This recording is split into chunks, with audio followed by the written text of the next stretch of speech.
January 16, 1998. Manawag, Pangasinan. Tahimik, walang gulo, lahat magkakakilala. Tatlong magkakapatid na Ferrer, si Tony, si Junior at si Boying. Nagiinuman sa bahay ng nanay nila. Reunion kasi. Si Tony matagal na sa San Fernando. Umuwi lang para bumisita. Tagay, kwentuhan, tawanan. Typical na good party vibes. Around 10 in the evening, parang gusto nilang kumanta. Pumunta sila sa Tidbits Videoke Bar. Maliit na joint sa kanto ng Malvar at Rizal Streets. Sila lang tatlo ang customer. Beer, mic, song list. Classic Pinoy Friday night. Kung titigil sana ang gabi doon, parang walang problema. Pero hindi eh. Mga 10:30 p.m. bumukas ang pinto. Pumasok si Jaime Palaganas, kapatid ng may-ari ng bar. Kasama ang pamangkin niyang si Ferdinand at isang kaibigan. Separate na table.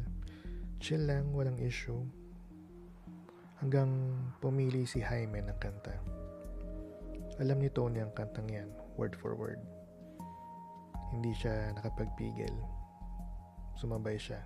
Malakas. Buo yung dibdib, full chest voice. Parang siya yung may hawak ng mic. Si Jaime, na-offend. Huminto siya sa pagkanta. Lumapit sa table ng mga Ferrer. Sabi niya sa Pangasinan, akala nyo matapang kayo. Inaano nyo na ako. Tapos, hinampas niya ng microphone sa likod ng ulo si Junior. Silya, bote, suntukan. Tatlong Ferrer versus dalawang Palaganas. Si Ferdinand na overwhelmed, tumakbo palabas. Dumating yung ate niya, yung mismong may-ari ng bar. Pinaghiwalay silang lahat. Tapos na yung away.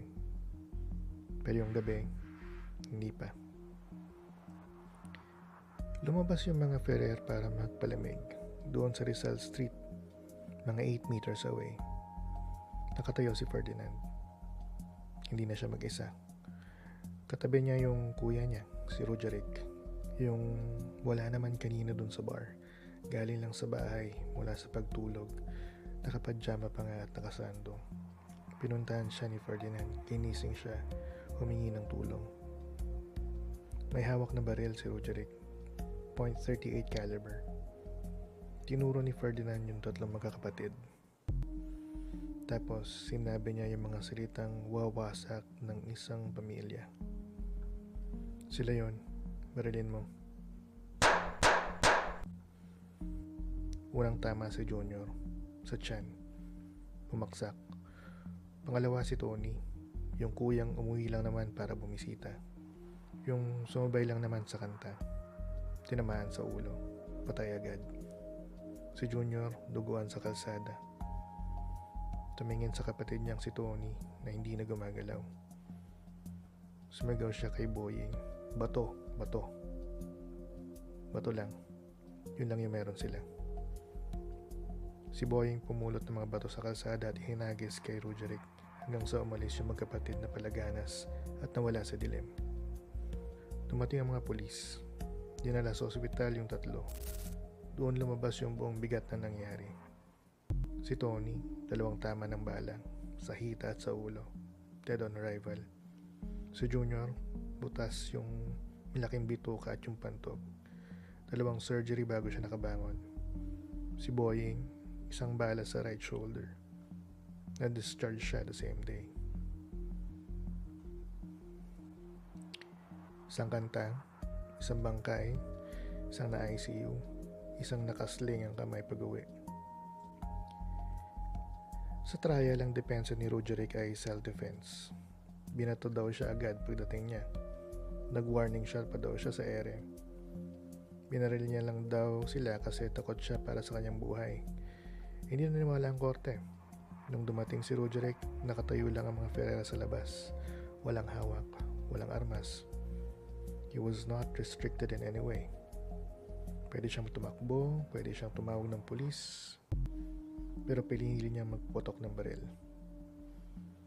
Yung tanong ng judge na nag-seal ng conviction, kung nagde-defend ka lang ng sarili mo, bakit mo binaril sa ulo? Guilty. Homicide, frustrated homicide, attempted homicide. Up to 20 years sa kulungan. Ang opinion ng Supreme Court sa decision na to, hindi legal citation o procedural remedy. Kinote nila, for what is a man, what has he got? If not himself, then he has not. Si Tony Ferrer pumasok sa karaoke bar para kumanta kasama ng mga kapatid niya.